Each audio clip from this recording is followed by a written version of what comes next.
Na tunaendelea sehemu ya pili ya simulizi yetu ambayo inaenda kwa jina la Sweet Revenge. Baada ya Felix kusababisha ajali, alisimamisha gari then akashuka na kwenda kuangalia nini kimetokea. Ndipo hapo kagundua kuwa amegonga mtu, tena ni mzee mmoja wa makamo. Alipomtazama vizuri akagundua damu nyingi zilikuwa zimetoka maeneo ya kichwani. Kitu cha kwanza kilichokuja kichwani kwake ni kwamba amemuua mtu na kuwa tayari kwenda jela.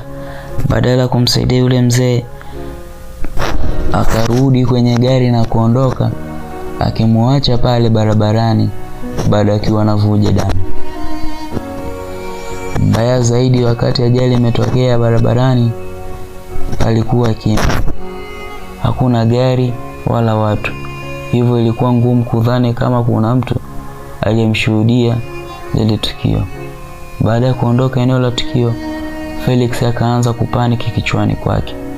Alikuwa na hofu kuwa ameua, na mtu kama akaua basi jela inamuita, na akienda jela basi kila kitu kitaharibika, kuanzia maisha yake mpaka jina la familia yake. Kwake hakuwa tayari kwa hilo. Aliendelea kuendesha gari mpaka apartment aliyokuwa anaishi. Alipofika, kitu cha kwanza akakaa na kutuliza akili, lakini hata akili haikuwa imetulia, akiwa anawaza afanye nini.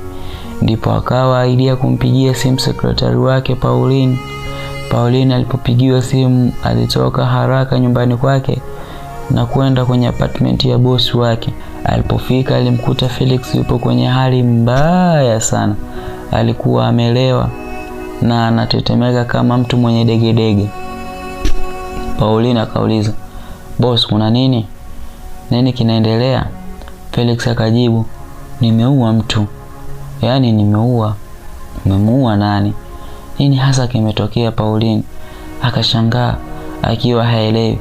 Ndipo hapo Felix akaanza kuuliza kila kitu. Baada ya kumuuliza kusimulia, Pauline akabaki mdomo wazi. "Kwa nini sasa umemuua barabarani bosi? Ulitegemea nifanye nini? Nimpeleke hospitali? Watu wakiniona watasemaje? Umesahau mimi ni mtu maarufu. Nikifanya kitu kidogo lazima jina langu na future yangu nzima itaharibika. Sasa tufanye nini bosi? Nataka uende ukamwangalie kama amepata msaada wa kupeleka hospitali. Kama kapata msaada basi ufanye uchunguzi yuko sawa au la. Please hakikisha kama amekufa kweli, na kama ipo mzima basi tumsaidie kwa siri." "Sawa boss. Please, wewe ndiye ninayekuamini. Umenifanyia kazi miaka 7 and please usimwambie mtu yoyote yule kuhusu hili." Felix aliongea akiwa kamkazia macho Pauline.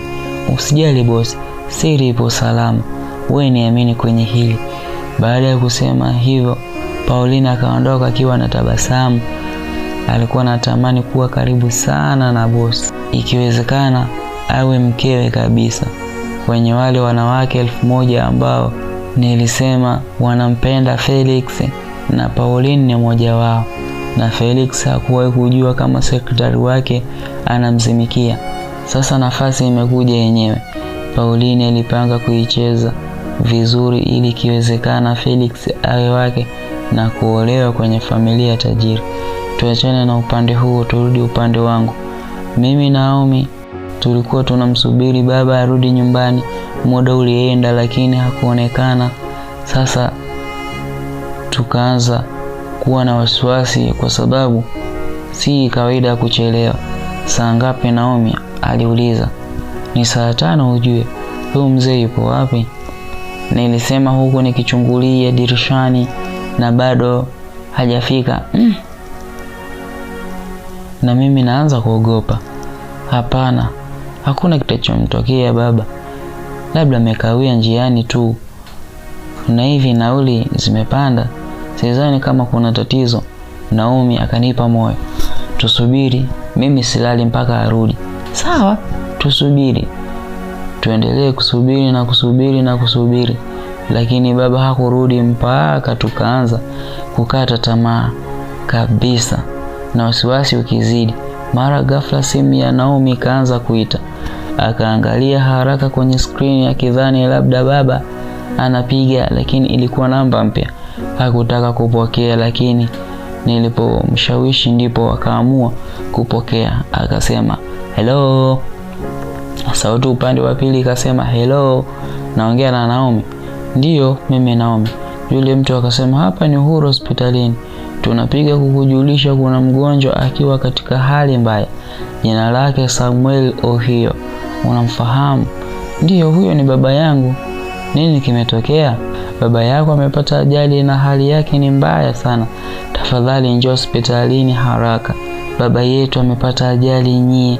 Nilihisi kupagaa, maana katika hii dunia tulikuwa hatuna mtu mwingine zaidi ya baba yetu na tunampenda sana.